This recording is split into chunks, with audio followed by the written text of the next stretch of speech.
আসসালামু আলাইকুম। সবাই কেমন আছেন? আলহামদুলিল্লাহ আমরা ভালো আছি। আবারও সবাইকে স্বাগতম জয়িতাস স্টোরিতে। অ্যাকচুয়ালি আমার স্টোরি তো সব এখানে শেয়ার করা হয় না। স্টোরি তো মানুষের জীবনে অনেক কিছুই থাকে। তো যেদিন বাসায় থাকে ওই দিন টুকটুক একটু রান্নাবান্না করি, মাঝে মাঝে দিই, মাঝে মাঝে কোনো পোস্ট করি না, মানে কোনো ভিডিও করাও হয় না, আপলোড করাও হয় না। আবার চাইলে কিন্তু যেখানে যাই, কাজে যাই বা ঘুরতে যাই, সেগুলো করতে পারি, কিন্তু আমার না কেন যেন আসলে ভিডিওই করা হয় না। মানে অলসতাও না, আমার কেন যেন সব জায়গায় ভিডিও করতে ভালোও লাগে না। মানে তার চেয়ে নিজে নিজে ঘুরে দেখি বা বুঝি ওইটাই ভালো লাগে না ভিডিও করতে। আমি জানি না আসলে কেন। মাঝে মাঝে ভাবি না আসলে সব ভিডিওটা করলে পারতাম, কিন্তু আসলে করা হয় না আর কি, পরে ভাবলে কি করার আর। যাই হোক, আজকে হচ্ছে সেরকম কিছু রান্না করব না বলেই ভেবেছিলাম একটু ভাত করব, আর গতকালকের যে সবজিটা আছে আর তার আগের দিন রাতে রান্না করা কলা ছিল, তো ওই কলাটা আর সবজিটা একবারে মিক্স করে গরম করে খেয়ে নিব, আর কিছু করব না। পরে ওইটাই যে গরম করলাম দেখলেন, মিষ্টি কুমড়া আর হচ্ছে কলাটা একবারে করে গরম করে ফেলছি। কিন্তু মনে হলো যে না, কিভাবে, মানে একাও না, কোনো ব্যাপার ছিল না, কিন্তু ও বাসায় থাকবে, তো চিন্তা করলাম না শুধু গতকালকের তরকারি এভাবে গরম করে খাওয়াবো, তার চেয়ে থাক, চিংড়িটা সহজ, মানে এসেছিলাম গরম করেই খেতে ডাকবো। পরে চিন্তা করলাম আর কি যে থাক, তাহলে শর্টকাট করে আরেকটা চিংড়ি করে ফেলি। তো চিংড়িটাই আমি এজন্য আর কি বের করে দ্রুত, চিংড়ি তো খুব দ্রুত আর কি বরফ থেকে আর কি বরফটা গলে যায়। অল্প একটু সময় পানিতে ভিজিয়ে রেখেছি। এরপরে হচ্ছে এই যে হলুদ লবণ মরিচ মেখে একটু ভালো করে ভেজে নিয়েছি। ভেজে নিয়ে যদিও চিংড়িতে হচ্ছে পেঁয়াজ কুচি করে দিলে বেশি ভালো হয়, কিন্তু ওই যে আমি অলস, আর কুচানো পেঁয়াজও ডিপে ছিল না, বাটাটা ছিল। তো হচ্ছে এই জন্য এইভাবেই করলাম।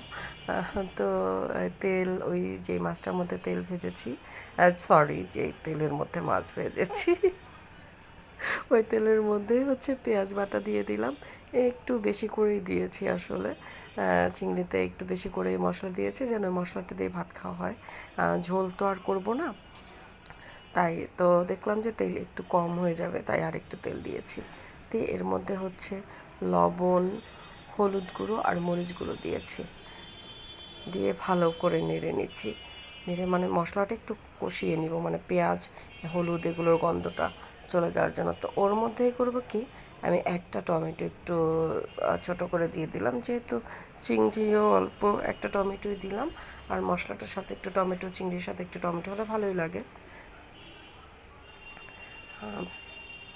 পেঁয়াজ কুচি দিলে অবশ্য বেশি মজা পেতাম, কিন্তু ওই যে বললাম, যাই হোক, এখন আর কি যেরকম করছি এরকমই খাবো। তো এই টমেটোটা একটু কেটে কেটে হাতের উপর কেটে কেটেই দিচ্ছিলাম, ছোট চাকুর সাহায্যে, দেখতেই পাচ্ছেন। তো দিয়ে এরপরে হচ্ছে বেশ খানিকক্ষণ টমেটোটা এই মশলার মধ্যে নেড়ে চেড়ে কষিয়ে কষিয়ে টমেটোটা একবারে গলা গলা করে ফেলেছিলাম, যেন এটা একটু গলে গলে যায়। যেহেতু আমি তোর চিংড়ি তো অনেক পানি দিয়ে সিদ্ধ করব না, চিংড়ি ভাজা যেভাবে ভেজেছি ওটা এমনিই খাওয়া যায়, কিন্তু ভাত দিয়ে খাওয়ার জন্য একটু মশলা করব আর কি। এখন চিংড়ির সরি মশলাটা আমার এই যে রেডি হয়ে গিয়েছে, দেখতে পাচ্ছেন একদম কষানো হয়ে গিয়েছে। আমি এখন হচ্ছে চিংড়িটা এটার মধ্যে দিয়ে দিব। অল্প একটু চিংড়ি, দুইজন মানুষ 4টা চিংড়ি নিয়েছি, আর পিচ্চি একটা সাথে আটকানো ছিল, যথেষ্ট আমাদের জন্য। এটা আর একবেলার জন্য আজকে রান্না করব, কারণ রাতে একটু অন্য কিছু রান্না করব আজকে, এই জন্য। তো চিংড়িটা এই মশলার মধ্যে ভালো করে কষাচ্ছি, কষিয়ে নিয়ে এরপরে করব কি, যখন কষানো হয়ে যাবে আমি অল্প একটু পানি দিয়ে দিব।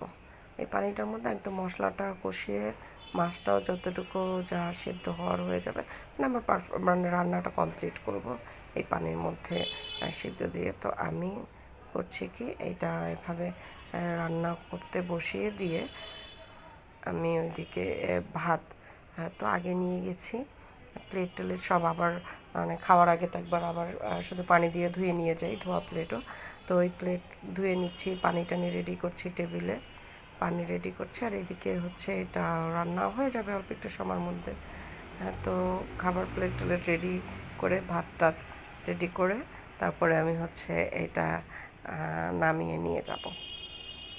দেখতে পাচ্ছেন আমি আপনাদের সাথে কথা বলছি, কিন্তু মাঝখানে তো অনেকক্ষণ ভিডিওটা করা হয়নি, কারণ পানিটা তো মাঝখানে আরেকটু শুকিয়েছিল, সেটা তো বুঝতেই পেরেছেন। তো এখন হচ্ছে মানে আমি শেষ টাইমে এসেছি, আবার ক্যামেরা অন করেছি যে মাছটা হয়ে গেছে, নামিয়ে নিয়ে যাব। তো এদিকে আমার ভাত রেডি করে আসছি, এখন এই মাছটা হলে আমরা খেতে বসে যাব। মানে মাছটা নিয়ে আমি ওকে ডাকবো। তো মাছটা এই যে দেখতে পাচ্ছেন নেড়েচেড়ে একদম শুকিয়ে নিচ্ছে। আমি একটু পানি ভিজা রাখবো না আর কি, মশলাটা পুরো শুকিয়ে তেলটা যখন হয়ে যাবে তখন এই যে দেখেন মানে বাটা মশলা, তো এই জন্য ওইভাবে আর চিংড়ির জন্য এটা বোঝা যাচ্ছে না। আর ক্যামেরা মানে ভিডিওর এক এক সময় এক এক সময় এক এক রকম হয়, বুঝছেন, সব সময় ব্যালেন্স করে করতে পারি না, যে কারণে সব সময় সুন্দর লাগে না ভিডিও। তো যা বলছিলাম, এদিকে ভাত রেডি করে আমি ওকে ডেকেছি।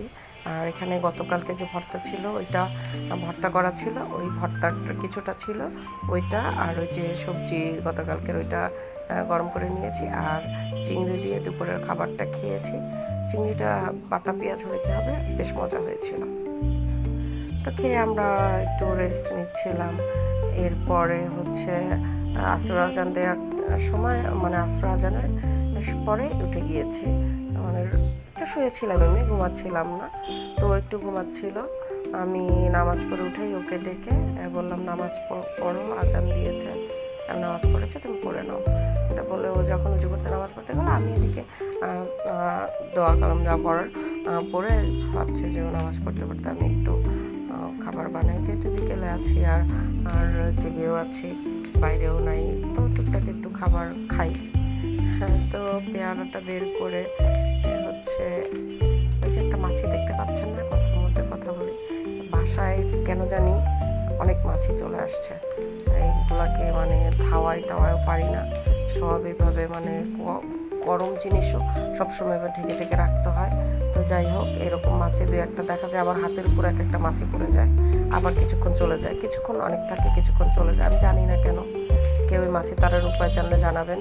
মোম জ্বালিয়ে টালিয়ে রেখেও আসলে ওরা যখন আসে তখন নিস্তার পাওয়া যায় না, আর যখন চলে যায় তখন চলে যায়। দেখ, আমি বাসায় তারপর অনেক ন্যাপথুলি টাপথুলি দিয়ে ছড়িয়ে রেখেছি, যেন একটু কম আসে, মনে হচ্ছে আগের চেয়ে কম, মানে হঠাৎ দু একদিন এরকম হয় মাছি। তো যাই হোক, কথা বলতে বলতে মানে আরেকদিকে চলে গেলাম। এরপরে হচ্ছে পেয়ারাগুলোকে কী করেছি আমি কেটে একটু মাখা করবো। তো যাই হোক, আমি ভেবেছিলাম যে পেয়ারাটাই করি, বিকেল টাইমটা খাই, একবার ভেবেছি যে সন্ধ্যার পরে খাই, পরে না জেগে আছি, ও ঘুম থেকে উঠেছে, এখন একটু খাই। তো পেয়ারাটা কেটে ভাবলাম ওকে ডাকি, ওর নামাজ হয়ে গেছে, এর মধ্যে দোয়া পড়ছে, আমি বলবো আর কি যে পেয়ারা মাখা খাবে কি না, না জিজ্ঞেস করেই করেছি। তারপরে যখন ওর নামাজ হয় তখন ও বলেছে আমাকে কাসুন দিয়ে মাখাবো কি না, নাকি এভাবে ছোটো ছোটো খাবে, বলে মাখাও। তো এর আগেই ও গতকালকে এনেছে, গতকালকেই বলেছিল যে কাসুন দিয়ে মাখাবে। তো এই যে আমি এরকম মাখালাম, ওর নামাজ পড়ে চলে আসছে। এরপরে ও যেহেতু মরিচ খেতে পারে না, আমি এই জন্য ঝাল করবো না, ভেবেছিলাম দিবই না, পরে বললো না অল্প একটু মরিচ গুঁড়ো দাও। আমার আবার মরিচ গুঁড়ো করা আছে বোতল ভরা, ওইটা একটু নিয়ে কাসুন্দি দিয়ে একটু লবণ দিয়ে ভালো করে মেখেছি। মানে ভেবেছিলাম চামচ দিয়েই নেড়ে চেড়ে নিব, পরে বুঝলাম না আসলে মজাটা চামচ দিয়ে ভাবে নেড়ে চেড়ে করলে হয় না, হাতের একটা ব্যাপারই থাকে আলাদা, হাতে সুন্দর করে মাখানো হবে। বাটিটা বড় নিলে তখন একদম কষলে কষলে মাখতে পারতাম, কিন্তু যাই হোক এখানেও কিন্তু কম কষলাই নিয়ে আমি ভালো করে মেখে নিয়েছি। আমি তো কাটতে কাটতে পেয়ারা বহুত খেয়েছি, এটা তো দেখেছি, টুকটুক টুকটুক করে খাচ্ছি আর কাটছি। তা আমি হচ্ছে পেয়ারাটা খুব মজা করে খাই, এইভাবে কেটে কেটে কামড়ে কামড়ে খাই, আমার খুব ভালো লাগে আস্তে আস্তে পেয়ারা কামড়ে খেতে। তো এই পেয়ারাগুলো অনেক বড়ো, তো আজ তো খাওয়া যায় না, এই জন্য ছোটো ছোটো কেটেই খেতে হয়, কয়েক পিস করে খেতে হয়। তো আজকে যেহেতু হচ্ছে এটা মাখাবো, তাই আর ওইভাবে না, তাও আমি আমারটা খেয়ে নিয়েছি। এরপরে ভালো করে মেখেও আমি এই যে খাচ্ছি একটু একটু, মানে এত মজা হয়েছে, এত মজা, খুবই ভালো লাগছে। আর প্রাণের কাসুন্দিটা ভালো। আমি ভেবেছিলাম যে মানে আগে তো হচ্ছে ওই মানে মানুষের হাতে বানানোটা খেতাম, বাজার থেকে এরকম কিনে খেতাম না। তো কেনাটা কেমন হবে না হবে, অনেক আগে একবার এক্সপিরিয়েন্স ছিল যে একটা কাসুন্দি এরকম কেনা খেয়েছি, ভালো লাগেনি। তো এই জন্য ওকে বললাম যে মানে এটা কেমন লাগবে না লাগবে, তো খেয়ে দেখি। আমি আমার কাসুন্দি ভাত দিয়ে খুব পছন্দ করি খেতে, ভাতে মেখে।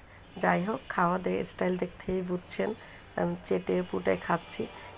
এটা কিন্তু একদমই ঝাল ছিল না, কিন্তু কেন জানি আমি ঝালের মতো করছিলাম, যে ঝাল ঝাল।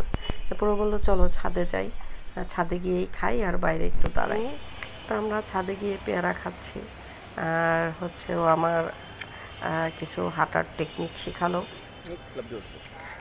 হাঁটার টেকনিক বলতে কিছু কাজের জন্য আর কি, একটা কাজের জন্য কিভাবে হাঁটতে হবে, কিভাবে কি করতে হবে সেখানে। আকাশটা খুবই সুন্দর, দেখেন এত সুন্দর আকাশ, তার মধ্যে আমরা ছাদে বসে পেয়ারা খাচ্ছি। কেমন লাগলো জানাবেন সবাই কমেন্ট।